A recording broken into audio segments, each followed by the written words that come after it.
Chinnu suicide attempt చేసుకుందంట sir. What? Bhavani engineering college లో పనిచేసే లెక్చరర్ ఇల్లు ఎక్కడా? డాక్టర్ గారు, ఆ? నాది సేమ్ బ్లడ్ గ్రూప్, నేను ఇస్తాను, తీసుకోండి. ఓ థ్యాంక్ గాడ్, సమయానికి వచ్చారు, రండి.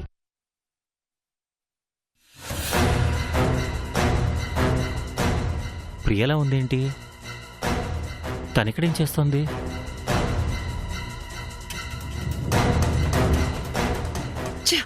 చూసేశాడు. ప్రియా, ఇక్కడేం చేస్తున్నావు? అది ఇంత రాత్రి? చేతిలో కర్రేంటి? ఏమైంది? తప్పదు, నిజం చెప్పాల్సిందే. అవును, ఇతనిల్లు ఇక్కడే కదా. సాగర్, నేనొకడిని చితక్కొట్టాలి. కొట్టాలా? ఎందుకు?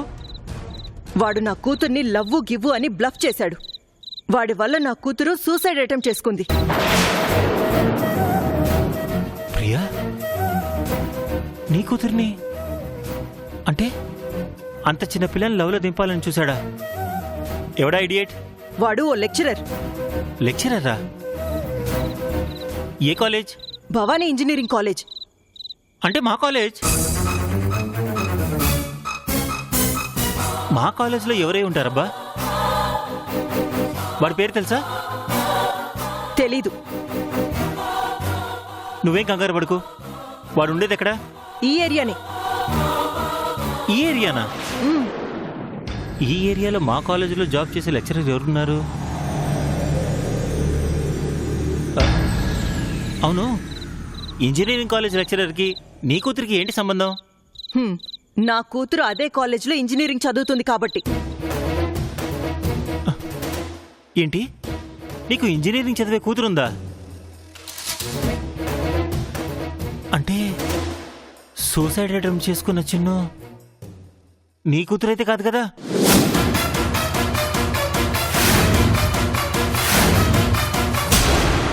అవును, నీకెలా తెలుసు?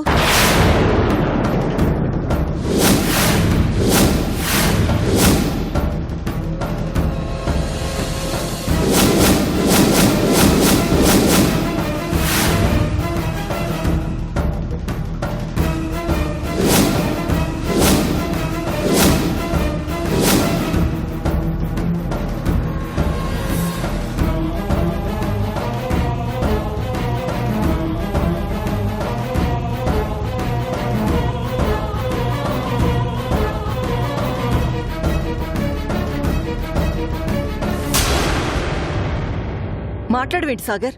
నా కూతురి పేరు నీకెలా తెలుసు? మేడం, ఈయనేనండి మీరు అడిగిన లెక్చరర్.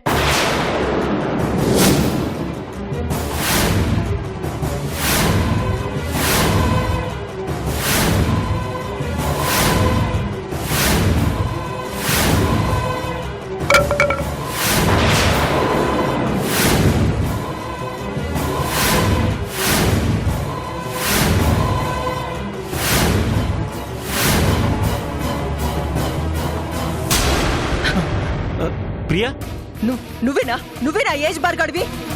ప్రియా, నిన్ను ఎంత ధైర్యం నీకు? ప్రియా, ప్రియా, నేను చెప్పేది విను. నిన్ను ప్లీజ్ ప్రియా. నిన్ను ఏం చెప్తావు నువ్వు? ప్రియా, నిన్ను చిన్న ఇలా చేస్తుందని నేను అనుకోలేదు. నువ్వు ఇలా చేస్తావని నేను అనుకోలేదు. చూడు ప్రియా, నేనేంటో నీకు తెలుసు. నీకోసం పెళ్లి మానేసి ఇంకో అమ్మాయి జోలికి వెళ్లకుండా ఉన్నాను. అలాంటిది ఓ 18 ఏళ్ల అమ్మాయిని, అలాంటి పని నేను ఎలా చేయగలను ప్రియా? నా వయసులో సగం ఉంటుంది తనకి. ఫ్యాక్ట్ ఏంటంటే ఎలా జరిగిందో తెలియదు కానీ చిన్ను నా మీద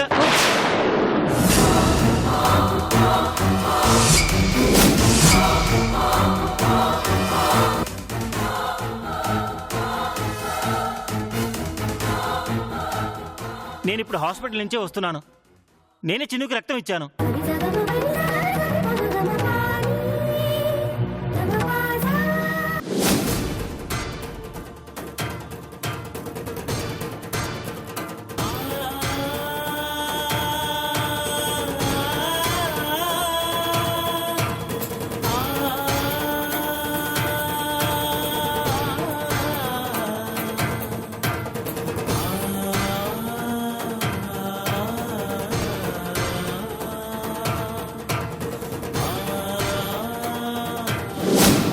అతను నా వెనుక తిరగడం లేదు, నేనే అతని వెనుక తిరుగుతున్నాను. అతను ఇంకా నా ప్రేమను యాక్సెప్ట్ కూడా చేయలేదు.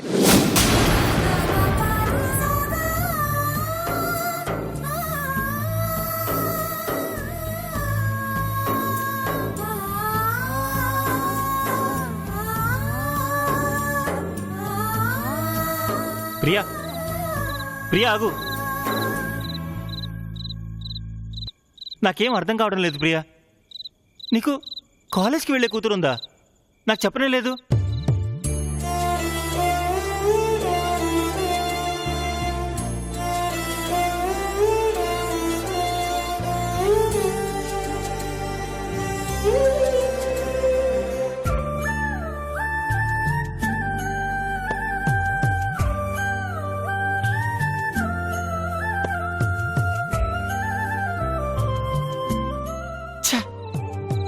ఇలా జరిగిందేంటి? ప్రియా కూతురు చిన్ను నన్ను ఛ!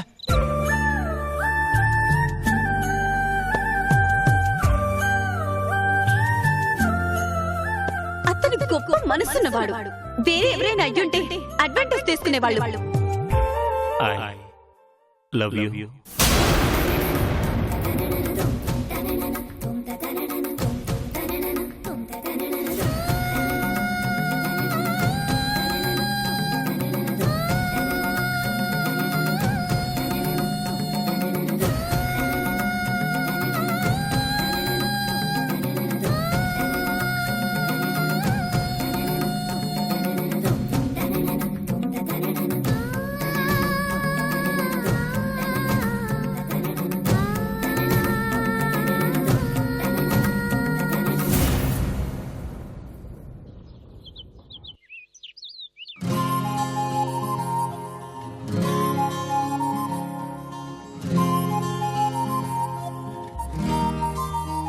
అదేం ఊడవడం నాన్న, ఎక్కడ చెత్త అక్కడే ఉంది. ఎలా ఊడవాలో నన్ను చూసి నేర్చుకోండి. టిఫిన్ తింటూ వెళ్ళి టిఫిన్ చేయండి చూస్తూ.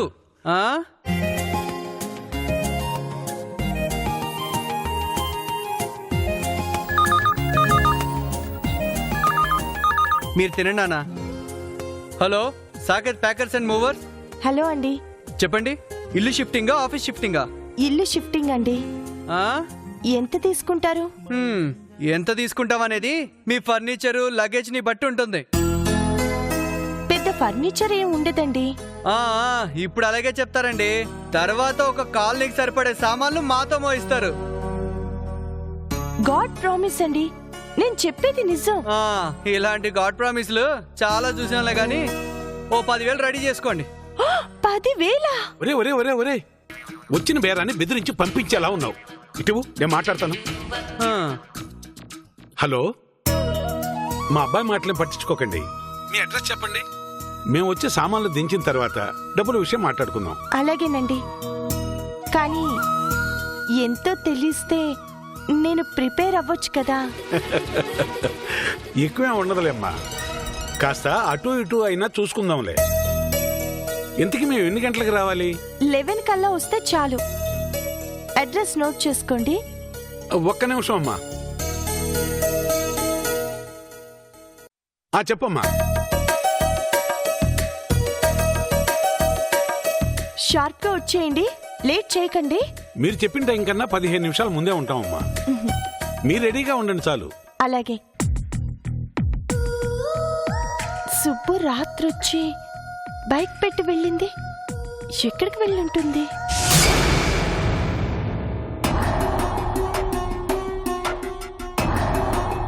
మే I come in sir? Yes Sagar, రా కూర్చో. నిన్న కాలేజీకి రాలేదేంటి? ఏమైనా హెల్త్ ప్రాబ్లమా? అదేం లేదు సార్, చిన్న వర్క్ ఉండి రాలేకపోయాను. చెప్పు సాగర్, ఏమైనా అడగాలని వచ్చావా? సార్, నేను రిజైన్ చేయాలనుకుంటున్నాను. రిజైన్ చేస్తావా? ఎందుకు? ఏదైనా బెటర్ ఆఫర్ వచ్చిందా? లేదు సార్, నేనే రిజైన్ చేయాలనుకుంటున్నాను. కారణం ఏమీ లేకుండా రిజైన్ ఎందుకు చేయాలనుకుంటున్నావు? నీకేం అభ్యంతరం లేకుంటే నీ నిర్ణయానికి గల కారణం నేను తెలుసుకోవచ్చా? చెప్పుకోదగిన గొప్ప కారణం ఏమీ కాదు సార్. ఇప్పుడున్న పరిస్థితుల్లో నేను మీకు కారణం చెప్పలేను. నన్ను మీరు తప్పుగా అర్థం చేసుకోకుండా నా రిజిగ్నేషన్ లెటర్ యాక్సెప్ట్ చేయండి సార్, ప్లీజ్. సాగర్, నీలాంటి ఒక మంచి లెక్చరర్ సడన్గా రిజైన్ చేస్తే స్టూడెంట్స్ చాలా ఇబ్బంది పడతారు. ప్లీజ్ సార్, నన్ను అర్థం చేసుకోండి. ఇప్పుడున్న పొజిషన్లో నేను క్లాసెస్ సరిగ్గా చెప్పలేను. దయచేసి నా రిజిగ్నేషన్ యాక్సెప్ట్ చేయండి. It's okay. కానీ ఒక విషయం, నీలాంటి ఒక గొప్ప లెక్చరర్ను వదులుకోవడానికి ఏ కాలేజీ ఇష్టపడదు. నువ్వెప్పుడొచ్చినా నీకు ఈ కాలేజీలో స్థానం ఉంటుంది. నీ రిజిగ్నేషన్ గల కారణం తెలుసుకోవాలనుకుంటున్నాను, కానీ నువ్వు చెప్పే స్థితిలో లేవని నాకు అర్థమైంది. అందుకే నిన్ను ఇబ్బంది పెట్టడం ఇష్టం లేక నీ రిజిగ్నేషన్ లెటర్ని నేను యాక్సెప్ట్ చేస్తున్నాను. Hope the best.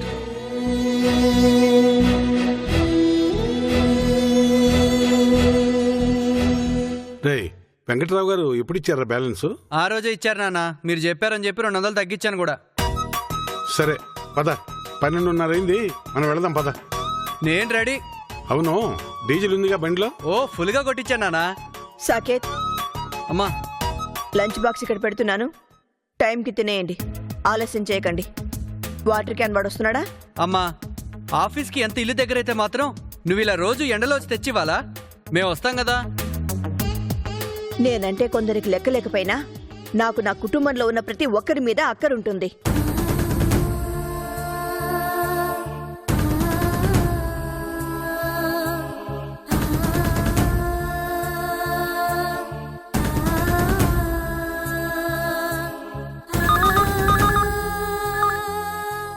Hello sir, good morning sir. చెప్పండి సార్. ఇప్పుడేనా? వెంటనేనా? పోనీ ఓ గంట తర్వాత రావచ్చా సార్? అయితే వెంటనే బయలుదేరుతున్నాను సార్. సాకేత్, ఈసారి కస్టమర్ని నువ్వు ఒక్కడవే అటెండ్ చేయరా. బ్యాంకు నుండి ఫోన్ వచ్చింది, లోన్ పేపర్స్ మీద సంతకం చేయాలట. బ్యాంకు మేనేజరు ఓ గంట లోపు వరకే ఉంటాట. వెళ్ళక తప్పదు. అలాగే నాన్న. కానీ జాగ్రత్త, నీకు అసలే ఆవేశం ఎక్కువ. కస్టమర్ మనకి దేవుడితో సమానం.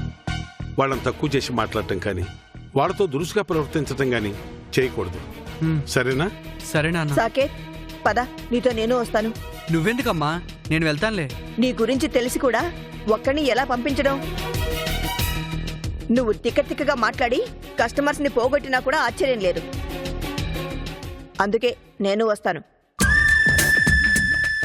వచ్చే ఆదాయం అంతంత అయినప్పుడు చేసే పనులు పంచుకోవడంలో తప్పే ఉంది. అబ్బా, అది కాదమ్మా. నేను వస్తున్నాను అంతే. సాకేత్, జాగ్రత్తరా. నేను జాగ్రత్త, అమ్మ జాగ్రత్త.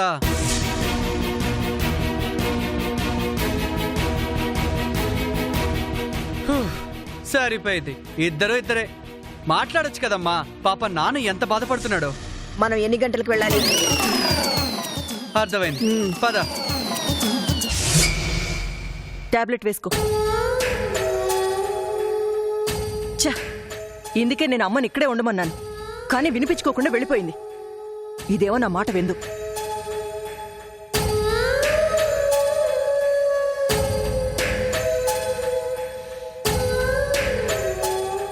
చిన్ను, టాబ్లెట్ వేసుకో.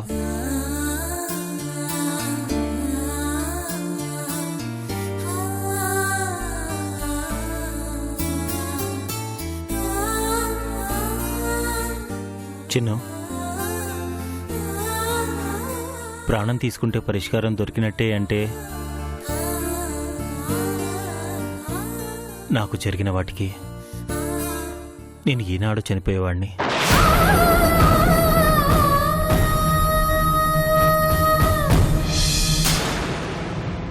కొన్నిసార్లు మన ఆలోచనలు మనకే అర్థం కావు. ఎందుకు ఇలా చేశావన్న ప్రశ్నకి జవాబు ఉండదు. కానీ మనసులో ఎక్కడో చోట ఏదో వెలితి మాత్రం కనిపిస్తుంది. ఇంకా నయం, భగవంతుడి దయ వల్ల నువ్వు ప్రాణాలతో బయటపడ్డావు.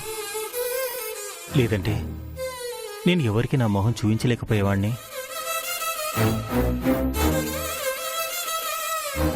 కానీ నీ వయసులో ఉన్న వాళ్ళకి ఎంత చెప్పినా అర్థం కాదు. అందుకే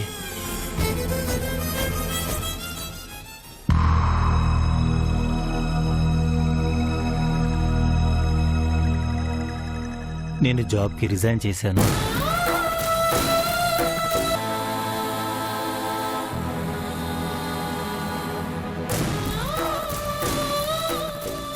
నేను నీకు కనబడినంత వరకు నువ్వు నీ ఆలోచనలు మార్చుకోవు. అందుకే నేను ఎవరికీ కనపడకూడదని నిర్ణయించుకున్నాను.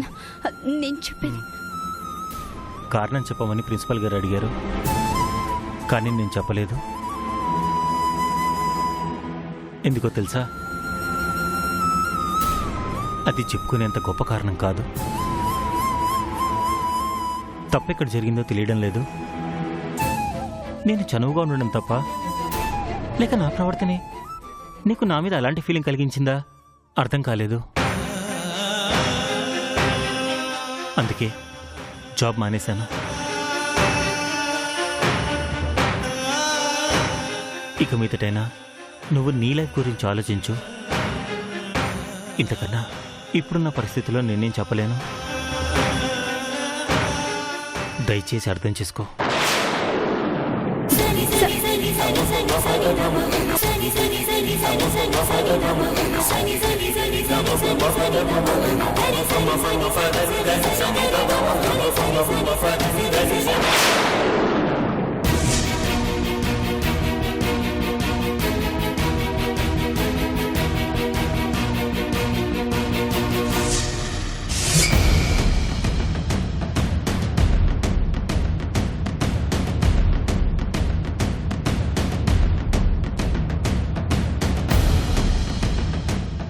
హాయ్ భువన. హాయ్. రండి, అలా కూర్చుని మాట్లాడుకుందాం. ఏం తీసుకుంటారు? Coffee, tea? ఒక బీపీ టాబ్లెట్ ఇవ్వండి.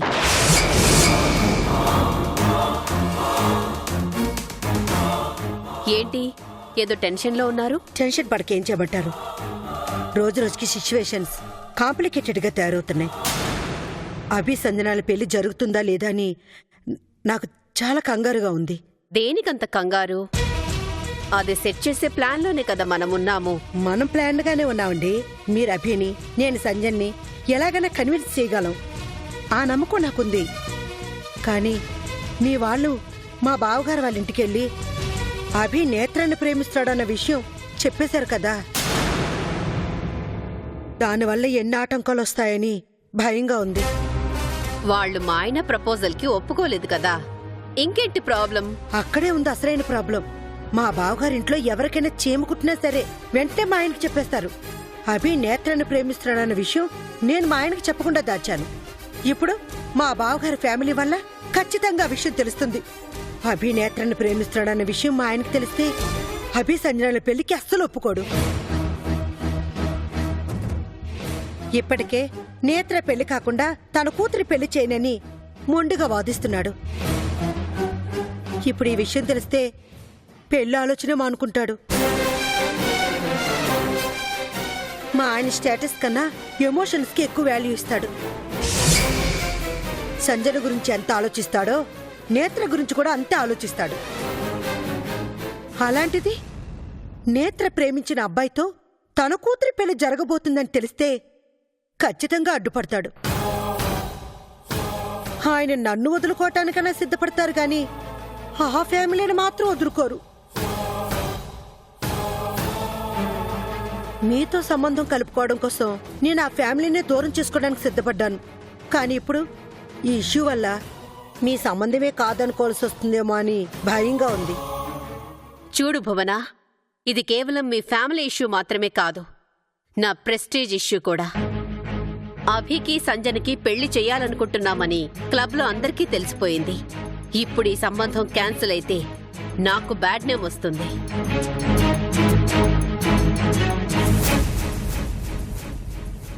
రోడ్డు మీద ఉంటావో రైలు పట్టాల మీద ఉంటావో నాకనవసరం. నేను తలుచుకుంటే క్షణాల్లో ఇంకో సంబంధం సెట్ చేయగలను. కాలేజీలో ఒక అమ్మాయి నన్ను ప్రేమించింది నాన్న. అమ్మా అని పిలిచిన తర్వాత కూడా నీకు సాయపడకపోతే ఆ పిలుపుకి అర్థమే ఉంటుందమ్మా.